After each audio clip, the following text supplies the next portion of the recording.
जम्मू कश्मीर में विधानसभा चुनाव भी हो रहे हैं और टीवी 9 पर इंजीनियर रशीद का एक्सक्लूसिव इंटरव्यू हम आपको अब दिखाने जा रहे हैं। जम्मू कश्मीर के चौंकाने वाले नतीजे होंगे। मेरी पार्टी सरकार में शामिल नहीं होगी, हम सरकार के चौकीदार बनकर रहेंगे। बीजेपी की बी टीम वाले आरोप सरासर गलत है। इन तमाम बातों का जिक्र टीवी 9 भारतवर्ष से बातचीत करते हुए इंजीनियर रशीद ने किया है। रशीद ने कहा, फारूक कश्मीर के राजा, मैं गरीब घर का बेटा।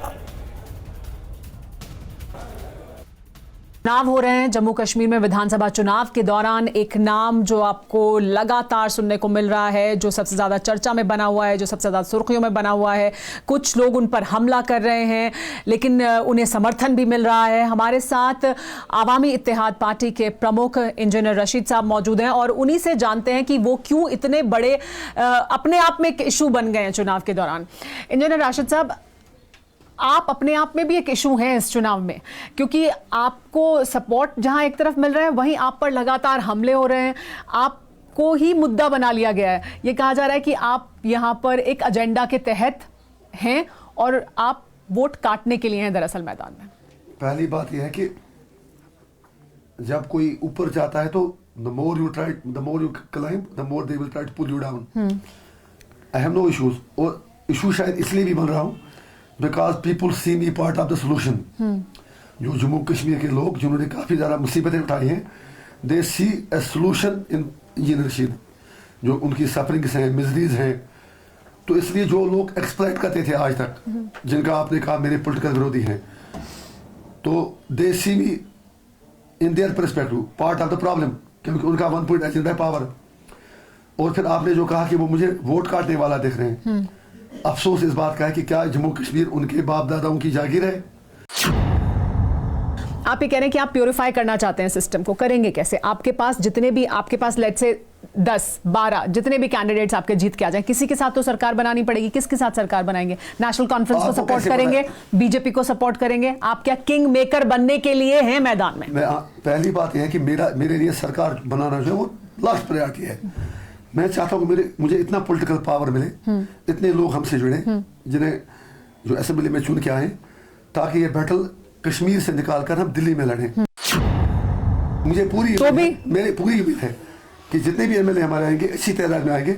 हम सीधा यहाँ से फोकस करेंगे, दिल्ली जाके पॉलिटिकल पार्टी से मिलेंगे, मोदी जी से मिलेंगे, अमित शाह जी से मिलेंगे, सबसे मिलेंगे, कन्याकुमारी से लेके पूरा कर्नाटक कश्मीर तक कहेंगे लोगों से कि हमारा दर्द सुन तो मोदी जी के साथ या बीजेपी के साथ फिर सरकार बनाने के लिए भी राजी हो सकते हैं या नहीं? सरकार नहीं, कश्मीर के लोगों की समस्याएं बहुत है ना। हम तो कश्मीर में जगह जगह घूम रहे हैं। कश्मीर के लोगों की समस्या ये भी है ना कि सड़क, बिजली, पानी, रोजगार, उनकी समस्या तो हर दिन की भी समस्या है। तो उनको वो सरकार भी तो चाहिए, उन्हें तो अपना प्रतिनिधि चाहिए। जम्मू कश्मीर के लोगों को अभी ऐसा लग रहा है कि उनको अपना रिप्रेजेंटेटिव चाहिए जिसके पास वो जा सकते हो, उससे सवाल कर सकते हो। तो आपको सरकार में तो आना पड़ेगा ना। फिर क्या करना है? आप किंग मेकर बनना चाहते हैं क्या? I will answer your question. आप बेसिकली मुझसे जो उगलवाना चाहती हैं, तो मैं इतना ही कहूंगा, वो हेडलाइन में आपको दूंगा नहीं, लेकिन इतना आपसे भी कहूंगा कि सरकार जो है वो हम ही बनाएंगे। अच्छा, एक बनाएंगे, बनाएंगे। अच्छा, दूसरी बात, प्रायोरिटी मेरे लिए सरकार बनाना मगर नहीं है। अब अगर ऐसी सिचुएशन होती है without compromising on my ideology, on my principles, the least I can do, हम एक बफर रहेंगे, बनाए सरकार जिसको बनानी है।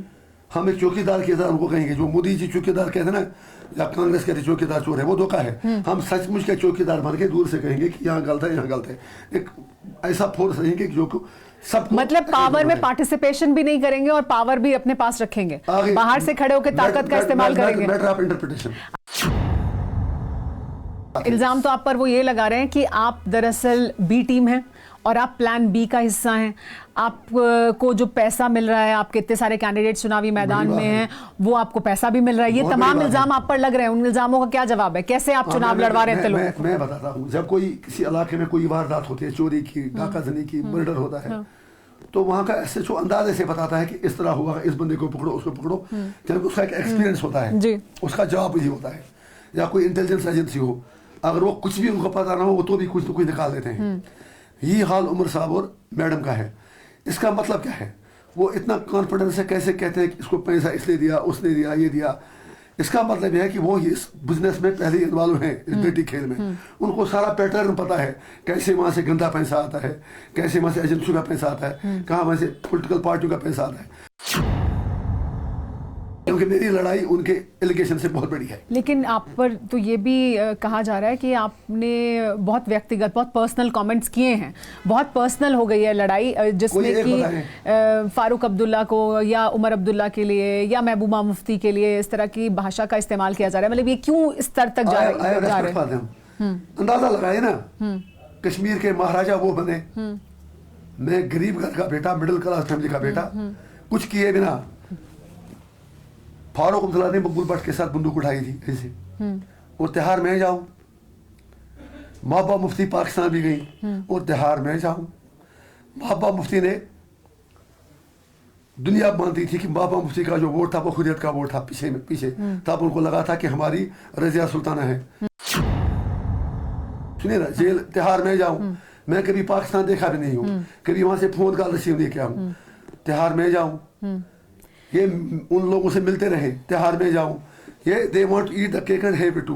एक सफर मैं करूं 5.5 साल, मेरी सर्जरी आई, तिहाड़ में मैं मरूं, ये SKIC में मजे लेते रहे, और फिर हम पर इल्जाम लगाए। मैं जेल से छूटा, अरविंद केजरीवाल को इसलिए व्यक्तिगत हुआ? नहीं, इसलिए व्यक्तिगत हम, नॉट इसलिए, मेरी लड़ाई कोई व्यक्तिगत नहीं है। मैं लोगों के लिए बंद हूं ना, मेरा कोई, मैं किस स्कीम में बंद हूं। अरविंद केजरीवाल को मुबारकबाद दे रहे हैं कि उसकी बेल हो गई, 6 महीने वो जेल में रहा, और इंजीनियर रशीद को कहते हैं कि 15 दिन की एंट्री बेल कैसे मिली। ये सिर्फ इनका एक ही मुद्दा है, पावर। आप पर गंभीर आरोप है, टेरर फंडिंग के आरोप हैं आपके ऊपर। Matter is in the court, I can't say everything. हाँ, मुझ पर कुछ प्रतिबंध है, मैं कुछ नहीं बोल सकता। चलिए ठीक है, उसके बारे में बात नहीं करते, क्योंकि वो जो आपने कहा, इनका क्या बोलते हैं, इनका उमर साहब का, मैडम का, मुझे पता है कौन सा हार्ड शब्द, हार्ड शब्द अगर मैं जबान से कहूँ उसे कोई मरेगा नहीं, लेकिन उन्होंने तो मुझे सीधा तिहाड़ जेल भिजवा दिया। नरेंद्र मोदी जी इनसे मिले 317 हटने से पहले, मुझे भी बुलाया। डेट बताता हूँ, 17 जुलाई 2018 को मोदी जी मुझे घर ले गए, 1 घंटा 20 मिनट मेरे से बात की। क्या बात हुई? सुनिए ना, उसका क्रैक्स एंड पे ये था कि हमें 370 हटाना है, आप लोगों का सहयोग चाहिए। मैंने कहा सर, जो आप अच्छा करेंगे मैं आपके साथ हूँ। मुझे उस वक्त पता चला अगर मैं उनकी बात ना मानूं कुछ भी होगा। 5-8 महीने बाद हमें जेल में डाल दिया। ये लोग भी गए, फारूक साहब 370। आप ये कह रहे हैं कि 370 हटाएंगे, मैं इस पर आपके साथ हूँ, ये कहा आपने? क्या 370 हटाने पर आप उनके साथ हैं, ये आपने कहा?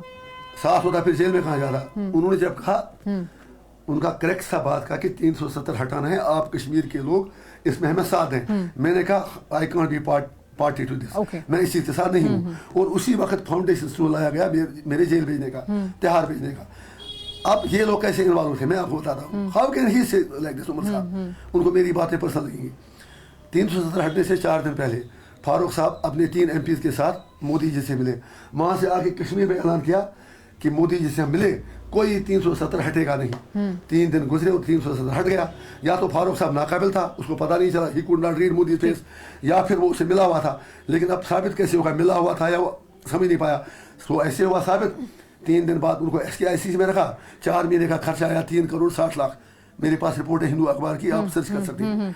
और मुझे डाल दिया तिहाड़ में, जहां मैं सूखी रोटी के लिए तड़पता रहा। तो चुनाव के बाद अगर ऐसी नौबत आएगी कि आपको उनके साथ जाना पड़े तो जाएंगे साथ? किन के साथ? किसी के भी साथ, नेशनल कॉन्फ्रेंस के साथ, कांग्रेस के साथ, PDP के साथ, उनके साथ काम करेंगे? ये आप उनसे पूछिए। जब 370 हटी, उसके बाद जब वो छूट गए, महाराजे थे वो, गुपकार के शहजादे, जब छोड़ दिए गए, उन्होंने वो गुपकार अलायंस बनाया। नहीं, ये तो सीधा सवाल है ना, जाएंगे या नहीं? सीधा ही बताता हूँ। मैं तो तब तक तो मैं गद्दार नहीं था, तब तक बीजेपी की बी टीम नहीं था ना, जब मैं तिहाड़ था। अब बन गया, सिर्फ इलेक्शन आ गया। इलेक्शन नहीं होता फिर मैं बहुत बड़ा अच्छा आदमी था। फिर ये भी बाहर अपनी प्राइवेट कन्वर्सेशन में कहते बेचारा मर गया तिहाड़ में लेके। ओनली MLA 47 से आज तक जो तिहाड़ भेजा गया 5 साल। उन्होंने गुपकार अलायंस बनाया, हमारी AIP को बुलाया नहीं। DDC इलेक्शन इकट्ठे लड़े, हमें बुलाया नहीं। पार्लियामेंट इलेक्शन आया, उमर अब्दुल्ला ने पहले कहा कि काश मुझे पहले पता होता, मैं लड़ता ही नहीं। जब मैं जीत गया, क्या इस्लामिस्ट तो रेडिकल्स की जीत है। सवाल ये है, अगर ये लोग हमारा नाम लेने से डर रहे हैं, हाँ। आपको क्या लग रहा है वो मेरे साथ अलायंस के लिए तैयार हैं? कहा यह जाता है कि जो आप बात करते हैं, जो इंजीनियर रशीद बात करते हैं, जो जिनका वो साथ ले रहे हैं, अब जमात का साथ ले रहे हैं, इंजीनियर रशीद खुद भी, आप आप ये कह रहे हैं युवाओं के लिए, लेकिन आप जिस सेंटिमेंट को हवा दे रहे हैं वो सेंटिमेंट दरअसल जम्मू कश्मीर को पीछे ले जाएगा। जो तरक्की हुई है या जहां आगे बढ़ा है या जो हम अभी शांति देख रहे हैं या जो पीस देख रहे हैं वो उसमें पीछे लेकर जाएगा। आप वो उस सेंटिमेंट को, अलगाववाद वाले सेंटिमेंट को हवा देते हैं। अलगाववाद का हवा, हम इतना ही कहते हैं कि जम्मू कश्मीर के मुद्दे को हमेशा के लिए रिजॉल्व कीजिए। जब मैं रेजोल्यूशन की बात करता हूँ मैं थोड़ा कहता हूँ आप उठा के पाकिस्तान को दीजिए। मैंने अगर एक मेरी ऐसी कमेंट दिखाएं या आप आज़ादी दीजिए, मैं इतना ही कहता हूँ कश्मीर के लोगों से मिल बैठ कर, POK भी, अमित शाह जी, राजनाथ सिंह जी, मोदी जी खुद कहते हैं POK के लोग हमारे साथ आना चाहते हैं। So wire is a rod map. Claim तो मैं भी कर सकता हूँ बहुत बड़ी, लेकिन रोड मैप होना चाहिए ना। या तो मोदी जी कोई अपना हल दिखा दें, डिस्कस। अगर उनका हल अच्छा था, रोड मैप अच्छा था, एक्सेप्टेबल था सबके लिए, आई हैव नो इश्यूज। अगर वो नहीं था फिर हमारी बात सुने। अच्छा, नेशनल कॉन्फ्रेंस ये कहती है कि पाकिस्तान से बात होनी चाहिए। इंजीनियर रशीद का क्या पक्ष है इसमें?